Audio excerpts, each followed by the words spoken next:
We're going to continue with chapter 13, but for those of you who are not here, exam is going to be next Thursday, covering chapters 8, 9, and 11. Feeling good enough for now. We'll have a review session tomorrow at 5 p.m. This will be on Zoom only, and similarly next Tuesday at 4 p.m. I would have liked to done this earlier, but we have all-day meetings tomorrow, so I have to do it at 5. And chapter 13 will not be part of the cumulative final, which kind of explains the attendance today. I had much better attendance on Tuesday. All right, we defined weighted average cost of capital. This is going to be our main tool to use as discount rates for project evaluations.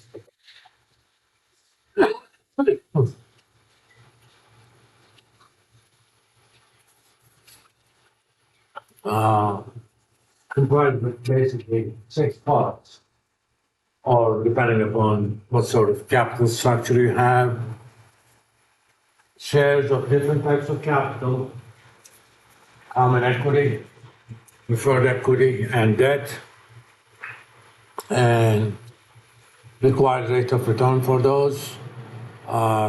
We call them cost of equity, cost of preferred equity, and most importantly, after-tax cost of debt.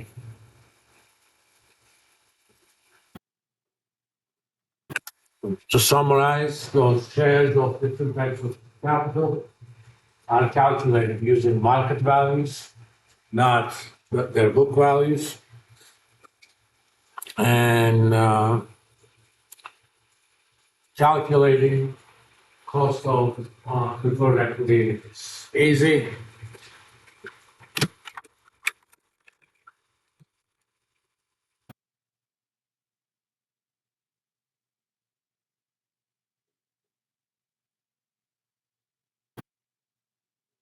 Get it, right? Yeah, Jackson. Jackson, okay. I warned you the first day, I'm horrible with names.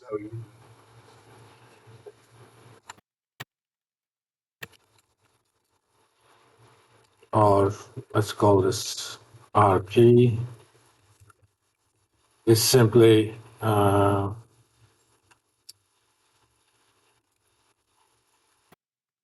dividends divided by price. It's basically dividend yield for the preferred stock. And the nice thing about preferred equity, those dividends we know to be constant. We know they're not going to change. Cost of debt, more precisely, pre-tax cost of debt. You have two approaches.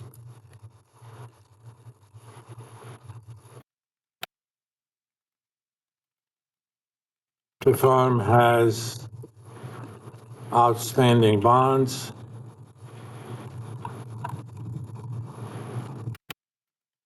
that are traded and have some reliable liquidity.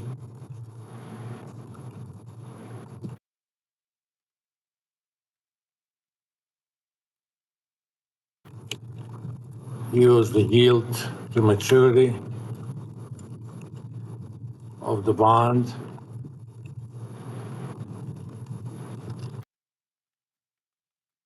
Can easily be calculated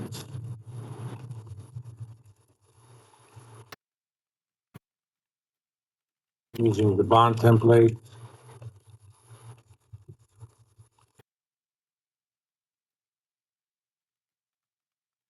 Solver mode and yield to maturity as unknown.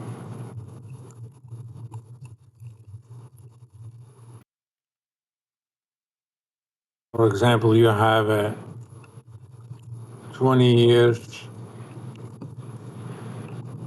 semi-annual 4.5% bond, 4.5% coupon rate bond, trades at 93% of the face value.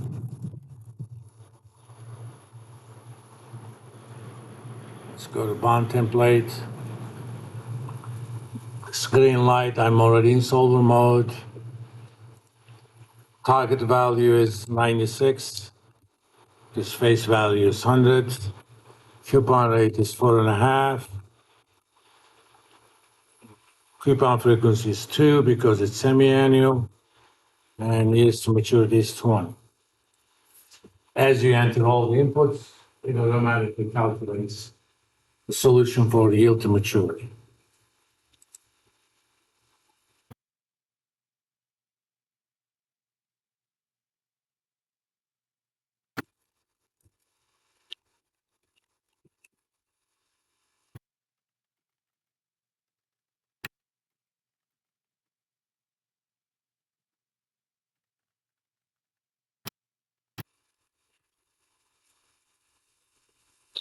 If the firm has multiple bonds outstanding, then you're going to have to do essentially a weighted average cost of pre-tax cost of debt.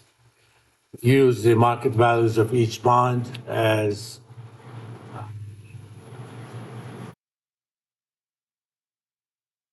rates. Second approach is if the firm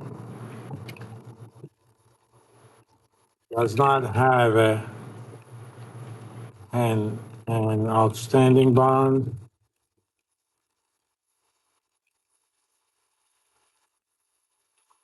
or if it does, there is not enough liquidity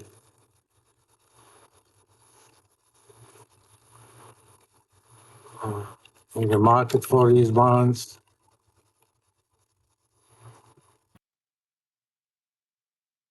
Use an effective yield index for bonds with similar credit rating.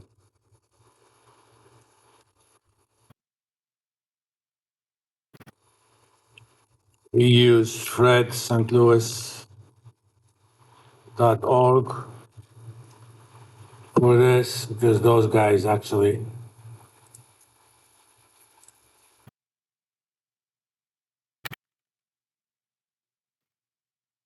maintain a database of that. For example, let's say your firm would have a single B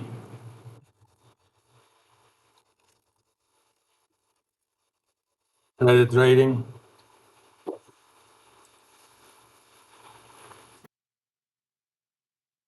Currently, basic index of yield for such fund is 687.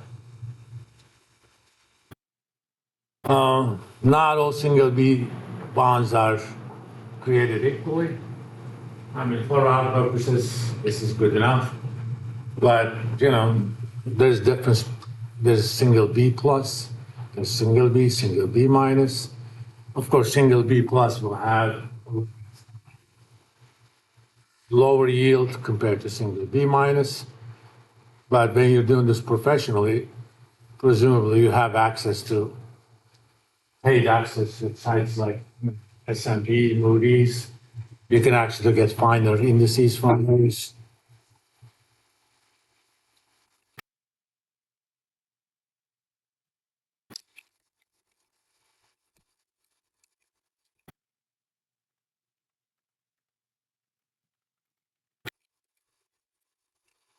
Let's look at the double B.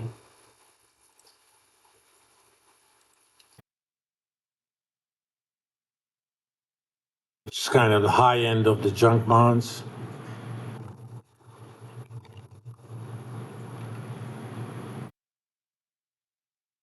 558.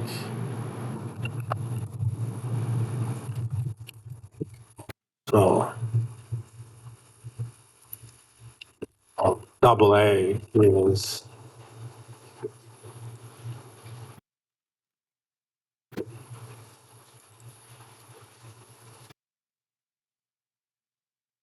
454.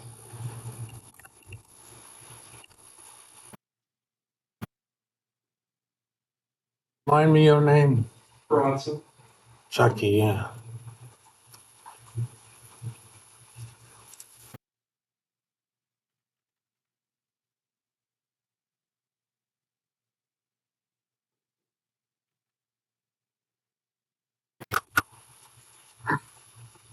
Those are relatively, that's why I want to spend more time today in getting estimates of cost of common equity, cost of equity.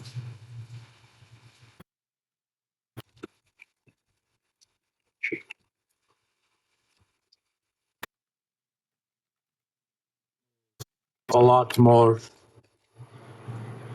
involved since estimates tend to depend on models.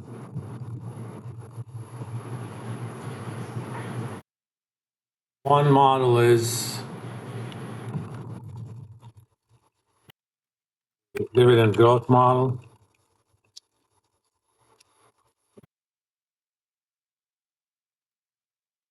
It's constant dividend growth.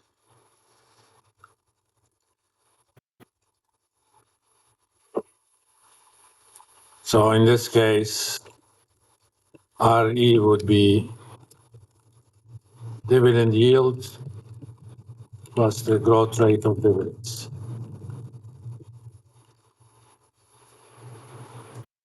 And dividend yield is easily available. For example,